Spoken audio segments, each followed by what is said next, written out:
저희 채널에 처음 오셨다면 꼭 좋아요와 구독 부탁드립니다.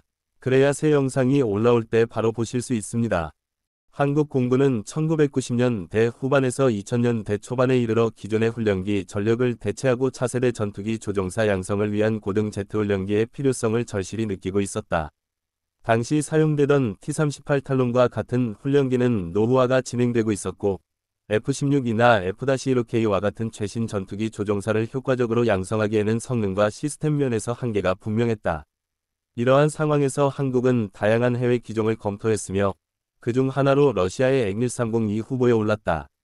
엑-130은 러시아와 이탈리아가 공동 개발한 신세대 고등훈련기로 4세대 전투기 운용에 필요한 고난도의 훈련을 제공할 수 있다는 점에서 주목을 받았다. 특히 디지털 플라이바이와이어 시스템, 현대적인 항전 장비, 그리고 경공격기로도 활용 가능한 다목적성을 갖춘 점은 한국 공군의 관심을 끌었다. 또한 가격 경쟁력에서도 서방제 훈련기에 비해 상대적으로 유리한 평가를 받았다. 그러나 러시아산 기체 도입은 군사동맹 구조, 정비 및 부품 공급 안정성, 그리고 미국과의 기술 호환성 문제 등 현실적인 부담 요인이 많았다. 이로 인해 엑-130은 최종적으로 선택되지는 않았지만 평가 과정 자체가 한국 공군의 차세대 훈련기 도입 전략에 중요한 경험을 제공하였다. 엑-130은 단순한 훈련기를 넘어선 다목적 항공기로 평가되었다. 기본적으로 4세대 전투기 조종사를 양성하는 데 필요한 고등훈련 과정을 수행할 수 있도록 설계되었으며 복잡한 항전 장비와 최신 전술 운용 능력을 훈련생이 실제 전투기와 유사한 환경에서 경험할 수 있게 해주었다.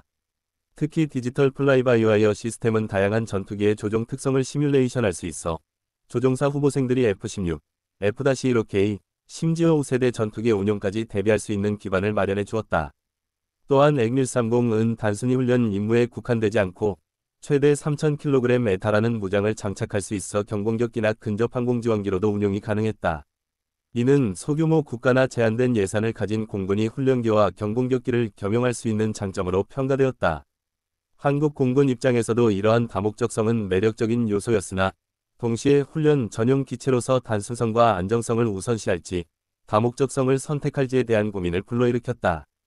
결과적으로 엑-130은 훈련과 실전 모두 수행 가능한 기체로 높은 점수를 받았지만 한국은 자체 개발한 T-50을 통해 전투기 훈련에 더 특화된 방향을 선택하게 되었다. 엑-130은 첨단 기술이 집약된 고등훈련기로 평가되었다. 가장 핵심적인 특징 중 하나는 디지털 플라이바이와이어 FBW 시스템이었다. 이 시스템은 기계적 제어가 아닌 전자적 신호를 통해 조종 입력을 전달하는 방식으로 단순히 안정적인 비행만 제공하는 것이 아니라 다양한 전투기의 비행 특성을 모의할 수 있는 장점을 지녔다. 이를 통해 훈련생은 실제로 F-16이나 F-15K와 같은 고성능 전투기를 조종하는 것과 유사한 경험을 할 수 있었다. 또한 엑-130은 최신 항전 장비를 갖추고 있었는데 대형 다기능 디스플레이, HUD, 헤드업 디스플레이, 그리고 첨단 임무 컴퓨터가 통합되어 있어 차세대 전투기와 유사한 조종 환경을 제공했다. 이러한 장비들은 훈련생이 곧바로 실전 전투기로 전환할 수 있도록 돕는 중요한 요소였다. 더불어 엑-130은 단순한 훈련기를 넘어 최대 9개의 하드포인트에 약 3000kg의 무장을 탑재할 수 있는 능력을 갖추고 있었다. 공대공 미사일, 공대지 로켓, 정밀폭탄 등을 운용할 수 있어 경공격기 역할도 가능했다. 이처럼 훈련과 전투를 동시에 고려한 기술적 특징은 엑-130을 단순한 교육용 항공기가 아닌 다목적 플랫폼으로 평가하게 만들었다. 엑-130은 기술적으로 매력적인 훈련기였지만 한국이 실제 도입을 검토하는 과정에서는 정치 외교적 부담이 크게 작용했다. 무엇보다 한국의 안보 체계는 한미 동맹을 기반으로 운영되고 있었기 때문에 러시아산 항공기를 도입할 경우 미국과의 방위 협력에 불필요한 긴장을 유발할 가능성이 존재했다. 한국 공군의 주력 무기체계와 훈련 시스템이 대부분 미국산 플랫폼을 중심으로 구축되어 있었기 때문에 러시아제 항공기를 도입하면 정비체계와 무기 호환성에서 복잡한 문제가 발생할 수밖에 없었다. 또한 부품 공급과 유지보수 측면에서도 러시아와의 장기적 협력 안정성이 담보되지 않는다는 우려가 있었다. 냉전 이후에도 미러 간 전략적 경쟁은 계속되고 있었고 한국이 러시아산 항공기를 도입한다면 외교적 신호로 해석될 수 있어 주변국과의 관계에도 파장을 줄 수 있었다. 특히 당시 미국은 한국의 차세대 훈련기 사업에 많은 관심을 보이고 있었고 자국 기업인 록히드 마틴과 KAI가 협력해 개발한 T-50 프로그램을 강력히 지원하고 있었다. 이런 상황에서 러시아 엑130을 선택한다는 것은 현실적으로 외교적 부담이 너무 컸다. 따라서 기술적 장점에도 불구하고 정치 외교적 이유로 엑130은 자연스럽게 배제될 수밖에 없었다. 한국이 엑130을 최종적으로 선택하지 않은 가장 큰 이유는 자국 항공산업의 육성과 독자적 훈련기 개발이라는 전략적 목표에 있었다. 1990년대 말, 한국은 단순히 외국에서 항공기를 도입하는 수준을 넘어 자체 기술로 항공기를 개발하고 세계 시장에 진출할 수 있는 역량을 키우려는 의지를 강하게 가지고 있었다. 이 과정에서 한국항공우주산업, KAI과 미국 로키드 마틴이 협력하여 T-50 골드닉을 개발을 추진하였고, 이는 단순한 훈련기 사업을 넘어 국가 산업 경쟁력을 높이는 프로젝트로 간주되었다. 엑130은 가격과 성능 면에서 매력적이었지만 러시아 기종을 도입할 경우 한국의 항공기 개발 경험 축적에는 도움이 되지 않았다. 반면 T-50은 개발 과정에서 한국 엔지니어들이 직접 참여하며 첨단 항공기 제작 기술을 습득할 수 있었고, 장기적으로 전투기 개발 능력까지 연결될 수 있는 중요한 발판이 되었다.